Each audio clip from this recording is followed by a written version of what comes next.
Hey, faithful listener, grab your cup of coffee and experience the Bible in a way you never have before. P40 Ministries is a podcast that goes through the Bible cover to cover. It's an awesome narrative that focuses your mind and prepares your heart for God to speak. So join your host, Jenn, for a biblical podcast that's hilarious, informative, imaginative, and fun. The P40 Ministries podcast. Listen now as we go through the book of Leviticus. Hello and good morning, faithful listeners. You've tuned into the P40 Ministries podcast, and hi, I'm Jenn here. And you know what? I am recording this while being snowed in. That's right. I've been snowed in for the past couple days. When I measured my yard initially after the first snowstorm that we got a couple days ago, it was 24 inches, and we did get a little bit more snow after that as well. So yeah, I don't know what the end total was, but I heard it got pretty bad. But that's all right. I do enjoy watching the snow fall. And since I didn't have any place to be over the past couple days because I work remotely, it ended up being okay for me. But I truly do feel for people like my husband that had to go out and drive in the snow. But you know what? Let's go ahead and talk about Leviticus chapter 6 today, verses 1 through 7. And today I'm actually going to be switching over to a different version of the Bible. I'm going to be switching to the AMP version, or the Amplified version of the Bible, because I really like the way the Amplified words it. And I think we have a few things that we can talk about today just in these 7 verses. So let's go ahead and see what the Bible has to say. Then the Lord spoke to Moses, saying, "When anyone sins and acts unfaithfully against the Lord by deceiving his neighbor, companion, or associate in regard to a deposit or a security entrusted to him, or through robbery, or if he is extorted from his neighbor, or has found what was lost and lied about it and sworn falsely, so that he sins in regard to any one of the things that a man may do. Then if he has sinned and is guilty, he shall restore what he took by robbery, or what he got by extortion, or the deposit which was entrusted to him, or the lost thing which he found, or anything about which he has sworn falsely. And he shall not only restore it in full, but shall add to it 1/5 more. He shall give it to the one whom it belongs on the day of his guilt offering. Then he shall bring to the priest his guilt offering to the Lord, a ram without blemish from the flock, as valued by you, as a guilt offering. The priest shall make atonement for him before the Lord, and he will be forgiven for any one of the things which he may have done to incur guilt." So the first thing I noticed finishing up here in Leviticus 6 is that there's no prisons in the law. I've only read the law a handful of times, but I don't remember God putting a prison system in place, but he does put the court system in place. And the reason I noticed that is because embezzlement in America is something that people get sent to prison for. When I saw the word here, extortion or embezzlement, I kind of thought, oh, prison. But no, there's no prison system put in place here.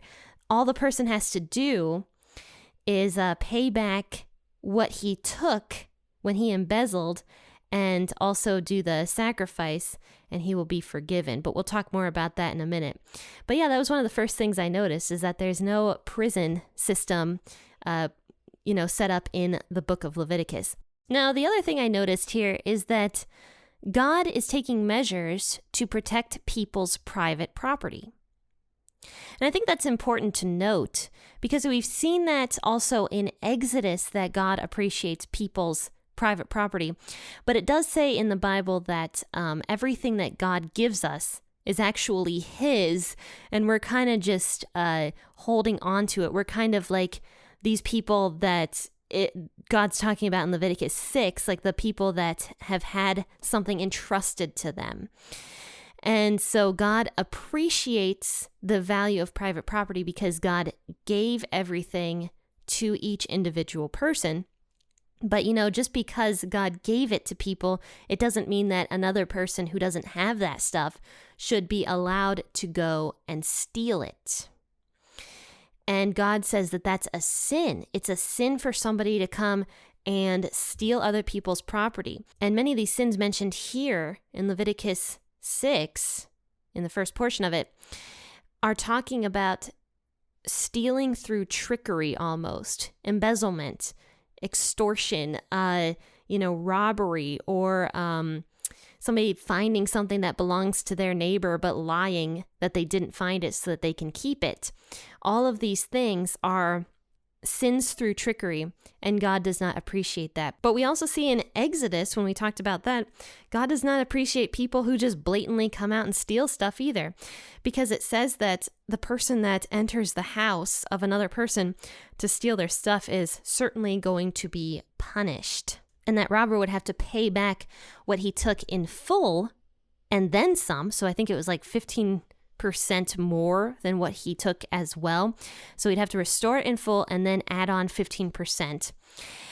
Or he'd have to become the servant of somebody that is willing to pay his debt for him. And then he would have to work under that guy that paid his debt until his debt is fully paid back, if that makes sense. So that's kind of the stipulation for somebody that steals. And kind of the same thing here, I would guess, is if these people are like stealing through trickery, it's probably the same rule. They have to pay it back in full and also add on to it a fifth more, or like 20%, I think it is what that would be. So I'm sorry, not 15%, a 20%. So they have to pay it back in full and add on 20%. But if they couldn't do that, these people who embezzled through trickery or extorted or whatever else, they might have to become servants themselves, because that is the punishment for this sin.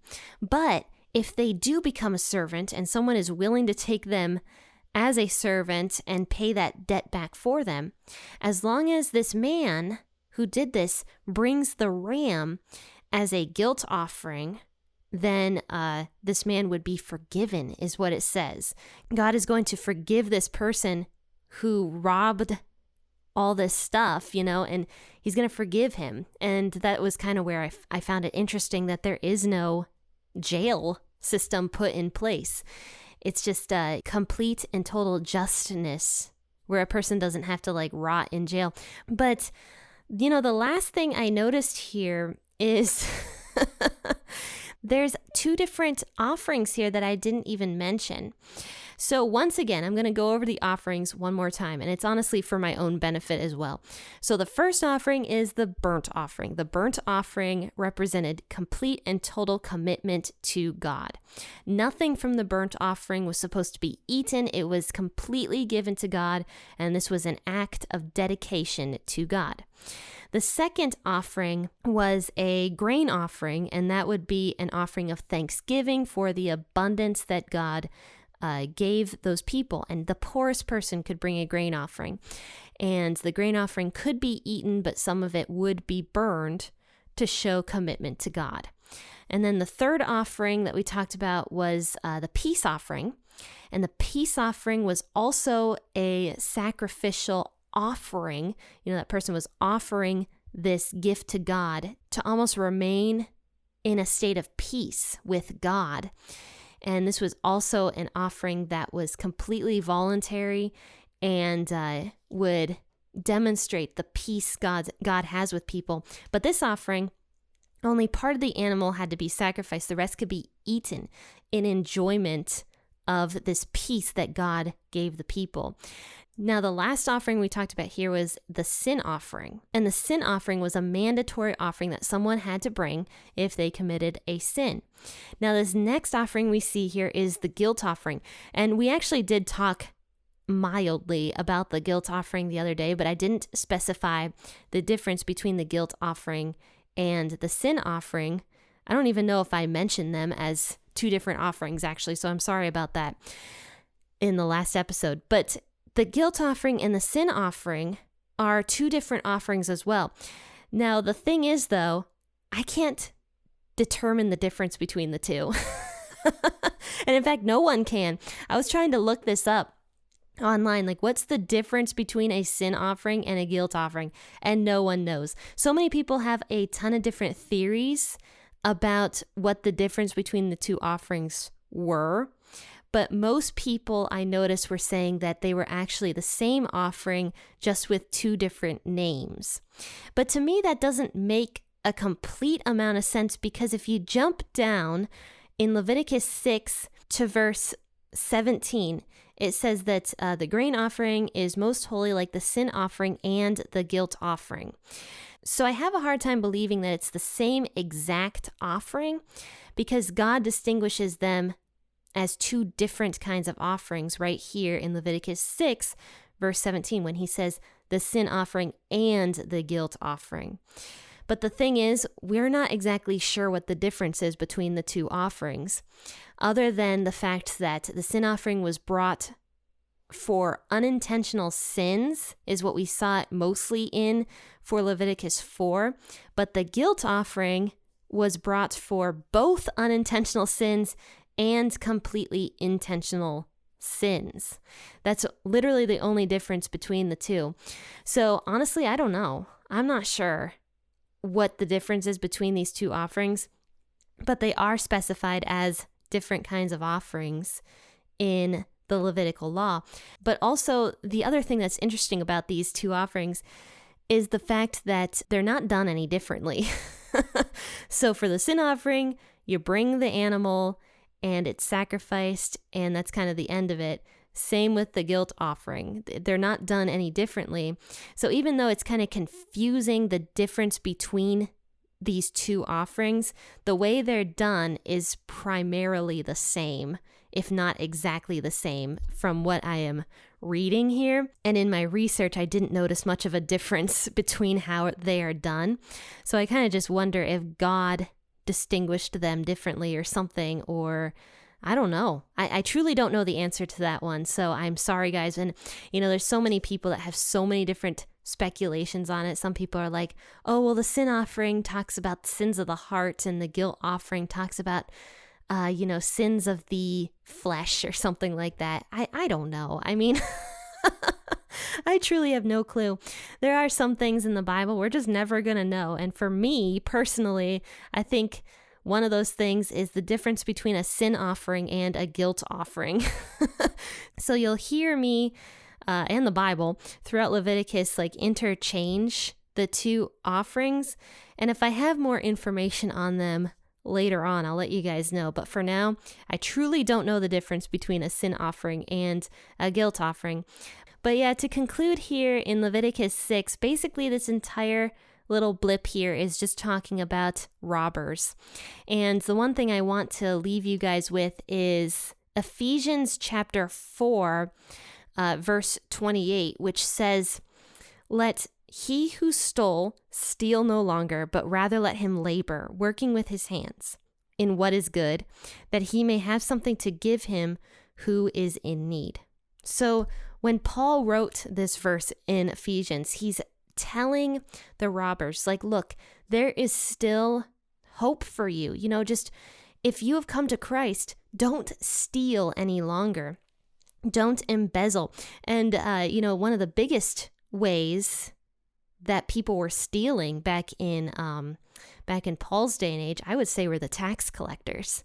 So I don't know if this is exactly Paul talking specifically to tax collectors or not, but Paul is just calling people who used to live in a certain way to just not live in that way anymore, and to fully have Christ in them to the point where they do good work. Rather than stealing with their hands, they do work to give to the needy, to help people, to heal people even. I don't know, but yeah, I just wanted to leave you guys with that little message that Paul often tells us in Leviticus and even 1st and 2nd Corinthians, for us to change the ways that we used to live, because now we live in a new way, and the new way doesn't take from people, but it gives to people, because that is what the gospel and the Bible are all about. It's about giving to people. It's about serving other people and loving other people and giving them more of Jesus. That is what the Bible is all about. And unfortunately,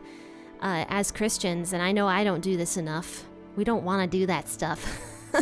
We'd rather take from other people what they can give us and what we can get from them rather than us giving of ourselves to help somebody else. It is very hard. I have to admit that. It is very hard to put ourselves lower than other people, but I kind of think that that's what much of the Bible is about, if not most of it, is just putting ourselves below other people and finding ways that we can help other people by giving them the gospel and the truth.